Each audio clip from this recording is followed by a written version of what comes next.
बंगला नाही आपण बंगलाच म्हणतो. काय म्हणतील काही सांगता येत नाही. बोलवतो महाराज एकनाच्या संगे हिरा दुभंगला कुसंगे नाड्याला साधू जायचा. हिऱ्याचं वर्णन करत असताना सांगतायत महाराज, हिरा ठेविता ऐरणी वाचे मारिता जो घनी तोची मोल पावे खरा आणि करणीचा होय. हिरा जर तुम्ही ऐरणीवर ठेवला, आपण ते कुऱ्हाडी वगैरे बनवताना ते काय म्हणतात, कोणाकडे असतं ते लवाड, कोणाकडे असतं घिसाड्याकडे किंवा लवाड. तो हिरा जर त्या ऐरणीवर ठेवला आणि वरून जर त्याच्यावर घर मारला तर घन फुटल, पण हिऱ्याला काही होणार. पण असा अनमोल किमतीचा हिरा जर एखाद्या ढेकणाच्या संगतीत गेला ना,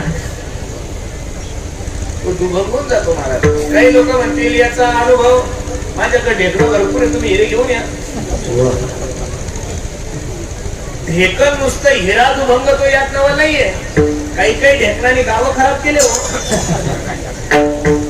काही काही ढेकणाने दिंड्या खराब केल्या, काही काही ढेकणाने संस्था खराब केल्या. काही काही गावामध्ये असे भयान ढेकणे की त्यांनी एका गावाचे 2 गाव केले.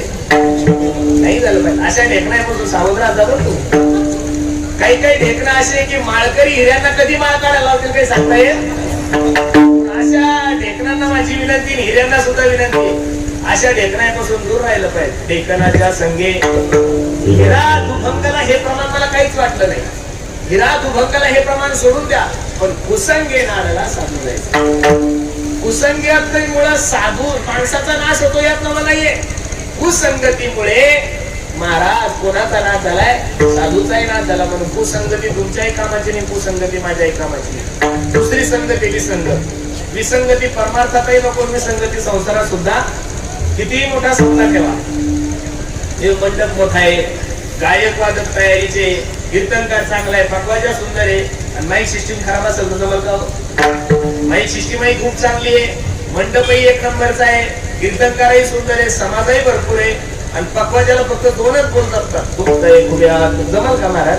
पकवाजाही चांगला लागेल, माईकही चांगले लागेल, कीर्तनकारही चांगला लागेल. मंडप मोठा आहे, कीर्तनकार चांगले, गायक चांगले, वादक चांगले, सगळं काही आहे. आणि पुढे लोकच नसेल बसायला, सांगेल कोणाला आहे? डिळेल कीर्तन सांगेल का माणूस? मग कीर्तनकारही चांगला आहे, समाजही भरपूर आहे, गायकही चांगले, वादकही चांगले, माईक सिस्टीमही सुंदर आहे, आणि कीर्तन संपल्यावर नुसता बुक्का असं जमल का महाराज? नाही, हे सर्वात महत्वाचं आहे.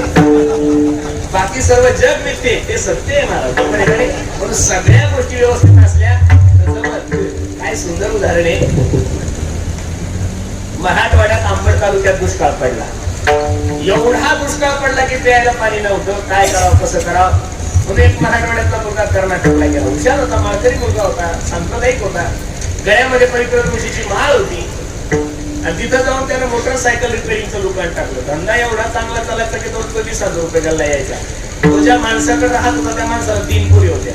एक दिवस या पोराला बोलवलं, ए दादा, ए सोन्या, चहा घ्यायला ये.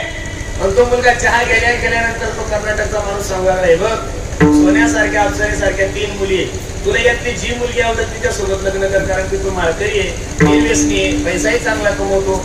यानं हात जोडले. हो ऐका ना, अहो मी मराठवाड्यातला आहे, हो जालना जिल्ह्यातला आहे, अंबड तालुक्यातला आहे, पाणेगाव आहे माझं गाव, आम्ही मराठी बोलतो, आणि तुमची पोरगी कर्नाटकी बोलती, कसं होणार? तो मालक रडायला लागला, सांगू लागला, वेड्या, 2-4 वर्ष ती अंबडला राहिली, पाणेगावला राहिली तर मराठी शिकून जाईल. आता हो नाही करता लग्न लागलं, कारण कीर्तनात लग्न लागायला मोडायला उशीर लागत नाही, कारण लावणारा मीच आहे आणि मोडणारा सुद्धा कोण आहे. लग्न झालं याने विचार केला किती दिवस कर्नाटकला राहायचं, चला आपला अंबडला जाऊ, एखादा मोठा घेऊ, मस्त आई वडिलांची सेवा करून एखादं दुकान टाकू. 25-30 लाख रुपये अकाउंटला होते. रेल्वे स्टेशनवर गेला, 2 तिकीट रिझर्वेशन केले. ज्या दिवशी गाडी त्या दिवशी सामान घेतलं, गाडीत बसले. भारतात तुम्ही कोणत्याही राज्यामध्ये जा, युपी मध्ये जा, मध्य प्रदेश मध्ये जा, हरियाणा मध्ये जा, पंजाब मध्ये जा, राजस्थान मध्ये जा, कुठेही जा, प्रत्येक ठिकाणी हिंदी लँग्वेज चालती. पण आंध्र, तामिळ, कर्नाटक हे राज्य असे, एक तर तिथे इंग्लिश चालती, किंवा त्यांची लँग्वेज चालते, हिंदी चालत. पण आता हे कमी शिकलेलं होतं, त्याला हिंदी जमत नव्हती, इंग्लिश वाचता येत नाही, कर्नाटकीचा काही संबंध नाही. तर ते कर्नाटककडे गेले तुम्ही तिरुपतीला, अक्षर असे जिलेबी सारखे काही कळत नाही माणसाला. काळे डब लोक अक्षर जिलेबी सारखे. हे गाडीत बसलं 50-100 किलोमीटर गाडी गेली, गाडी थांबली एका स्टेशनवर. आता तिला कर्नाटकी येत होती, याला मराठी येत होती. हिची भाषा तिलाही कळत नव्हती, तिची भाषा यालाही कळत नव्हती. हा मराठीत तिला म्हणला, का हे कोणतं स्टेशन आहे ग? आता तिलाही काही कळत नसल्यामुळे ती तिच्या भाषेत म्हणली, येनंत्री. काय म्हणताय तुम्ही? याला वाटलं हे येनंत्री स्टेशन आहे का? परत गाडी सुरू झाली, परत 100. तुमच्या आणि माझ्यासाठी तिचा फायदा काय आहे मला सांगा.